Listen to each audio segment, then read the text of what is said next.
स्वागत है दोस्तों एक बार फिर से आपका ज्ञान क्लासेस में। दोस्तों आप लोगों को हम कहना चाहेंगे, मुश्किलों से भाग जाना आसान होता है, जिंदगी का हर पहलू इम्तिहान होता है। भागने वाले को मिलती नहीं कुछ जिंदगी में, और लड़ने वालों के कदमों में सारा जहान होता है। तो एक बार फिर से आप सभी का स्वागत है दोस्तों। जैसा कि आप सभी को पता है कि हमारी जो बोर्ड की परीक्षा है बहुत नज़दीक आ चुकी है, तो इसको लेकर जो हमने क्रैश कोर्स दिया था, उस क्रैश कोर्स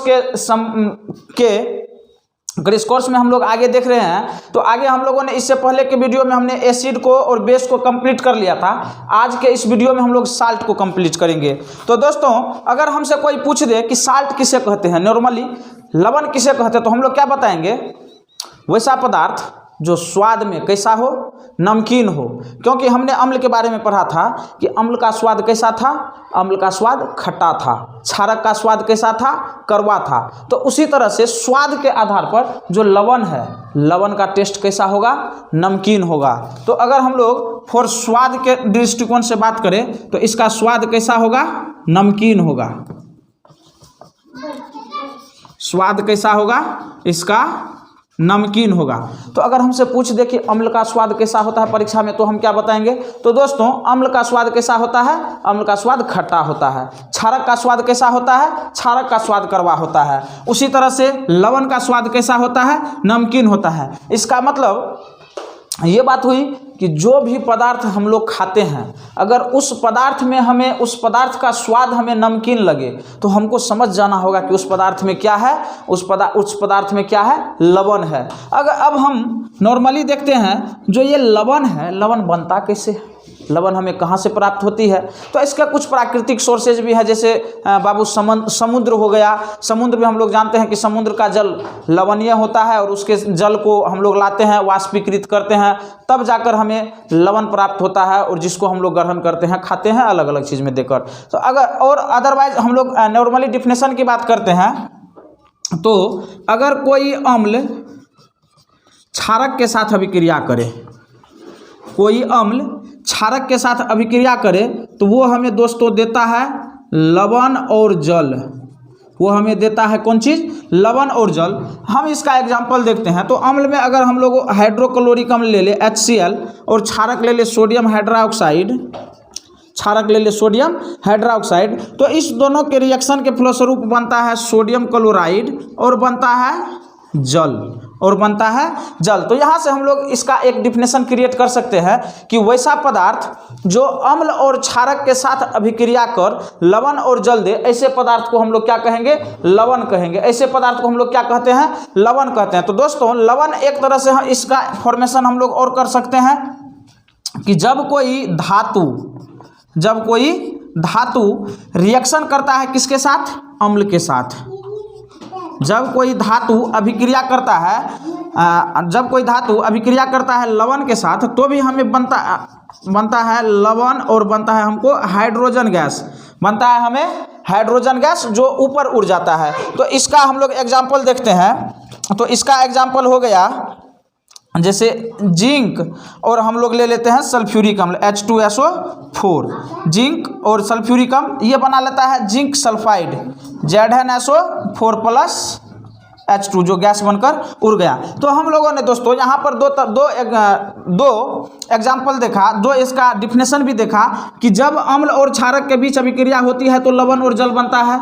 जब धातु और अम्ल के साथ अभिक्रिया होती है तो लवण और हाइड्रोजन गैस बनती है। यहाँ पर ध्यान रखेंगे तो ऑब्जेक्टिव हमें इस तरह से भी पूछ सकती है कि अगर कोई धातु अम्ल से अभिक्रिया करे तो वो क्या बनाता है, तो वो बनाता है लवण और हाइड्रोजन गैस। तो यहाँ पर प्रोडक्ट में हाइड्रोजन गैस बन रहा है, और जब अम्ल और क्षारक के बीच अभिक्रिया हो रहा है तो प्रोडक्ट में यहाँ पर लवण के साथ साथ जल आ रहा है। क्या आ रहा है, जल आ रहा है।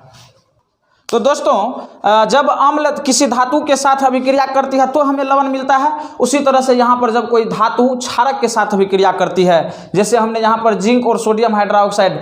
दोस्तों यहाँ पर एक ट्रिक है। ट्रिक क्या है, जिस किसी भी रासायनिक पदार्थ के नाम में हाइड्रोक्साइड या डाइऑक्साइड लगा रहे तो वो प्राकृतिक से, वो नेचर से कौन चीज़ होता है, वो नेचर से क्षारक होता है। तो यहाँ पर ट्रिक हुआ कि जिसके नाम में जिसके नाम में हाइड्रोक्साइड या डाइऑक्साइड शब्द लगा रहे तो वो लगभग क्या होता है, क्षारक प्रकृति के होते हैं। तो यहाँ पर जब धातु क्षारक से अभिक्रिया करता है तो भी हमें यहाँ पर लवण और हाइड्रोजन गैस प्राप्ति होती है। तो यहाँ पर पॉइंट एक और याद रखने वाली बात है कि जब कोई धातु क्षारक से अभिक्रिया करता है तो लवण और हाइड्रोजन गैस बनता है, जब कोई धातु अम्ल के साथ अभिक्रिया करता है तो लवण और हाइड्रोजन गैस बनती है, जब कोई अम्ल क्षारक के साथ अभिक्रिया करता है तो लवण और जल बनता है, लवण और जल बनता है। तो इसी तरह से हम लोग इसका लवण का डिफिनेशन देखते हैं कि अम्ल और क्षारक के रासायनिक अभिक्रिया के परिणाम स्वरूप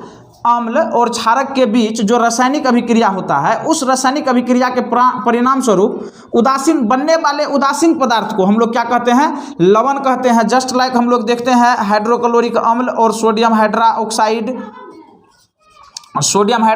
का रिएक्शन। तो दोस्तों इस अभिक्रिया के बाद हमें मिलता है NaCl और दोस्तों हमें प्राप्त होता है H2O। यहाँ पर ये अम्ल हो गया, ये सोडियम हाइड्रोक्साइड क्षारक हो गया, यहाँ पर ये उदासीन पदार्थ, यही उदासीन पदार्थ दोस्तों लवण कहलाता है, फिर ये वाटर बन जाती है। तो अब हम तब तक आप लोग इसका स्क्रीनशॉट ले हम आगे बात करते हैं।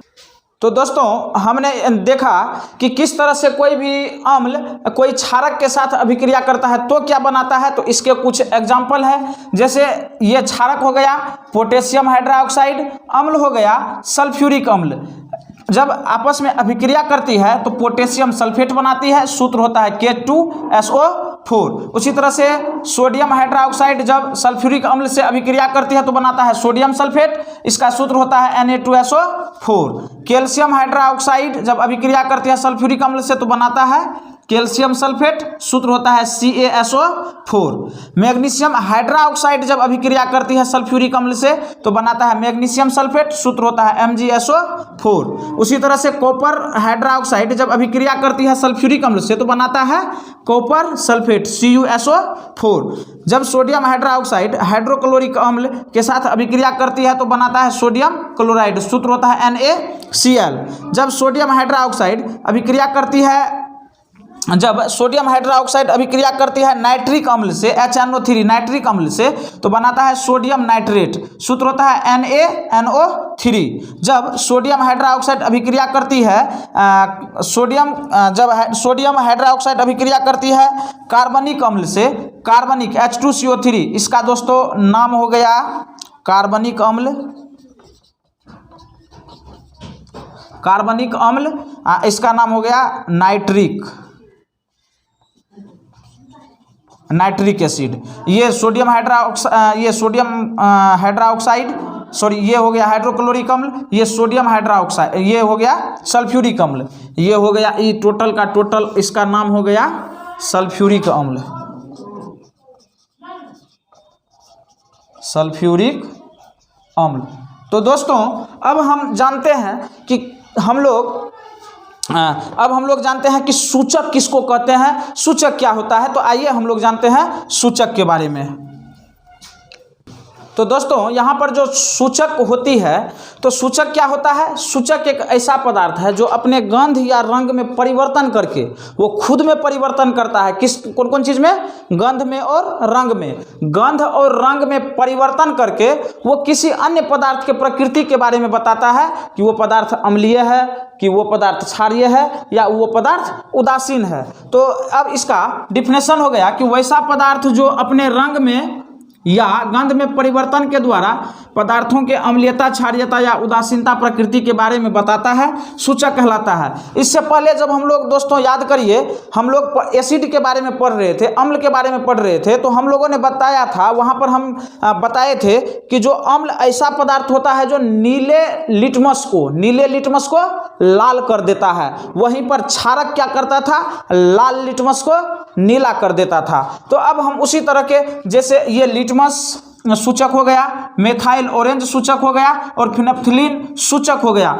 ये तीन ऐसे सूचक है जिसका प्रयोग वैज्ञानिक प्रयोगशाला में करते हैं किसी पदार्थ के अम्लीयता, क्षारीयता या उदासीनता का पता लगाने के लिए। तो इसमें हम लोग देखते हैं कि अगर लिटमस वो नीला रंग का होता है, लिटमस कौन से रंग का होता है, नीला रंग का होता है। तो जब उस लिटमस पत्र को हम लोग अम्लीय विलयन में डालते हैं तो उसका रंग कैसा कर देता है, लाल कर देता है। और वहीं पर अगर हम लोग लाल लिटमस पत्र को क्षारीय विलयन में डालते हैं तो उसका रंग कैसा कर देता है, नीला कर देता है। उदासीन विलयन में दोस्तों लिटमस का रंग बैंगनी हो जाता है। उसी तरह से हम लोग मेथाइल ऑरेंज को देखते हैं, मेथाइल ऑरेंज अम्लीय विलयन में गुलाबी रंग का, क्षारीय विलयन में पीले रंग का और उदासीन विलयन में नारंगी रंग का हो जाता है। और फेनोप्थिलीन जो है दोस्तों अम्लीय विलयन में वो रंगहीन ही रहता है, चूंकि इसका ओरिजिनल रंग भी कैसा है, रंगहीन है, इसमें किसी भी तरह का कोई रंग नहीं होता है। और वो जब उसे क्षारीय विलयन में हम लोग डालते हैं तो वो रंग बदल कर कैसा कर देगा,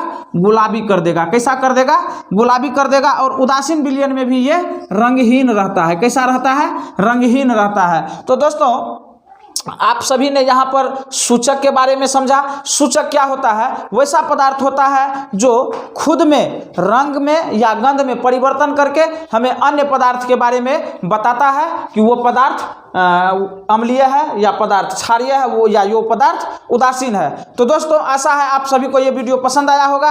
अगर आप लोगों को ये वीडियो पसंद आया तो आप इसे शेयर करेंगे, लाइक करेंगे और सबसे महत्वपूर्ण बात सब्सक्राइब और कमेंट करेंगे। और सब्सक्राइब बटन के बगल में बेल आइकन होगा, अगर आप वो बेल आइकन दबा देते हैं, बेल आइकन को ऑन कर देते हैं तो हमारा जब वीडियो अपलोड होगा तो पहला नोटिफिकेशन आपको मिलेगा। धन्यवाद।